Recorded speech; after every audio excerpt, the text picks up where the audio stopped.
Good morning dear students and respected parents. तो आज हम मैथमेटिक्स का chapter number first money profit and loss आगे कंटिन्यू करते हैं। तो देखिए यहाँ पे अब आया है multiplication and division of money. हमने एडिशन और सब्सट्रैक्शन कर लिया है। आपके होमवर्क मेरे पास नहीं आए हैं, आपको सेंड करना है उसे सॉल्व करके, ठीक है। देखिए मल्टीप्लिकेशन करते हैं आज हम, ठीक है। देखो मल्टीप्लाई दिया हुआ है पहला वाला 245.25 पैसे बाय 3, 245.25 पैसे बाय 3 मल्टीप्लाई करना है, ठीक है। तो पीछे से स्टार्ट करते हैं, हम जानते हैं यूनिट डिजिट में, तो यहाँ भी अगर पॉइंट के बाद भी डिजिट है तो भी हम स्टार्ट करेंगे। देखो 3 का 5 से इंटू करो, 3 5 जा 15, 15 का 5 कैरी आई 1, 3 2 जा 6 और एक 7। अब पॉइंट को लगा दो यहाँ पे, क्योंकि पॉइंट वालों से तो इंटू हो गया हमारा, ठीक है। अब 3 5 जा 15 का 5 कैरी आई 1, 3 4 जा 12 और 1 13 कैरी आई 1, 3 2 जा 6 और 1 7। ये आ गया आपका आंसर। ये भी सेम मल्टीप्लिकेशन है जैसे हम पहले करते थे, डिजिट्स का मल्टीप्लिकेशन करते थे, बस वैसा ही है। मनी और मतलब रुपीज़ और पैसे का है, लेकिन पॉइंट वाला डिवीजन मल्टीप्लिकेशन आपने किया होगा, बस वही है। पॉइंट को एज इट इज़ लगा देना है, ठीक है। तो आई होप आप लोगों को ये समझ में आएगा। अब डिवीज़न देख लेते हैं, डिवीज़न कैसे करना है। अब देखो यहाँ पे पॉइंट वाले में डिवीज़न आपको अभी नहीं पूछेगा, अभी आपको नॉर्मल डिवीज़न पूछेगा जैसे आप करते थे। तो बोला डिवाइड 291 बाई 3, तो 891 बाई 3, 891 बाई 3। तो देखो 3 के टेबल में 8 आता है, नहीं 8 से छोटा, जी हाँ। 3 2 जा 6, माइनस की कितना हुआ, 8 में से 6 माइनस गया 2, 2 तो जाएगा नहीं, 9 को नीचे उतार लो, 9 29 आता है, जी नहीं, लेकिन 2 9 जा 3 9 जा 27 ज़रूर आता है। बचा कितना, 2 बचा। अब 2 जाता है नहीं, तो 1 को नीचे उतार लो 21, तो 3 के टेबल में 21 आता है, जी 3 7 जा 21, माइनस की तो 0, तो आंसर आ गया आपका 297। तो आई होप ये बहुत ही इजी है, सेम वैसे ही डिवीजन और मल्टीप्लिकेशन है जैसा आप डिजिट के साथ करते हैं, कोई अलग इंटू नहीं है। देखिए यहाँ एक्सरसाइज 1 भी दिया हुआ है आपका, जिसमें आपको मल्टीप्लिकेशन और डिवीजन दिए हुए हैं, ठीक है। तो चलिए एक मैं सॉल्व करके दिखाती हूँ आपको एग्जांपल के लिए। इसमें मैं आपको थर्ड वाला सॉल्व करके दिखाती हूँ मल्टीप्लिकेशन में, 176.45 इंटू 7 वाला।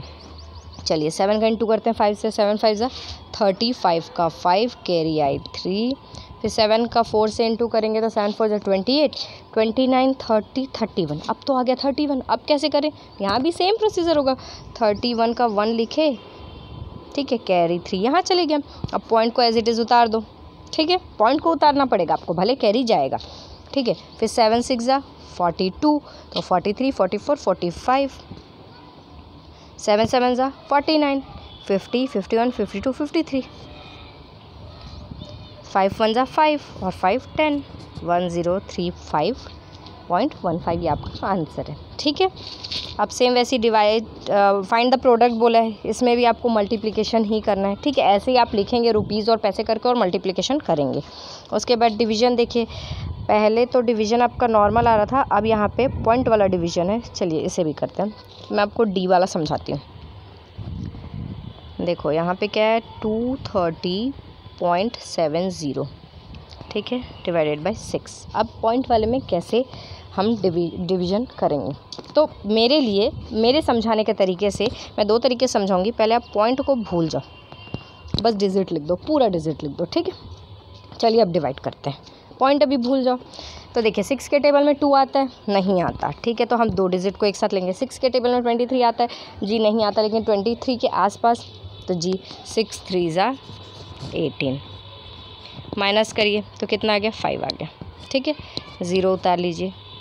6 के टेबल में 50 आता है, जी नहीं आता, लेकिन 50 से पहले, जी 6 8 जा 48, माइनस कर लीजिए, बचा कितना 2, ठीक है। 7 को नीचे उतार लीजिए, ठीक है, 7 नीचे 6 के टेबल में 27 आता है, जी नहीं, लेकिन उससे छोटा जी आता है, 6 4 जा 24, 24 कितना बचा 3, ठीक है। यहाँ पे स्पेस नहीं हो रहा है, मैं बता रही हूँ 3 बचा 3, अब ये 0 जो था उसको नीचे उतार लेंगे तो ये हो जाएगा 30। 6 के टेबल में 30 आता है जी, आता है। 6 5 ज़ा 30, ठीक है, कैंसिल कर दो, 0 आ गया, ठीक है। अब आंसर आया हमारे पास 6 8 4 5, क्या यही हमारा आंसर है? जी नहीं, ये तो हमारा आंसर नहीं है। क्यों नहीं है? क्योंकि हमने पॉइंट को बीच में से हटा दिया था। तो यहाँ देखो, यहाँ पीछे से कितने डिजिट के बाद पॉइंट था? 2 डिजिट के बाद पॉइंट था, ठीक है। 0 और 7 के बाद, यानी पॉइंट के बाद कितने डिजिट थे? 2 0 थे। तो आंसर में भी ऐसे जगह आप पॉइंट लगाओ, क्योंकि आप पॉइंट तो भूल चुके थे।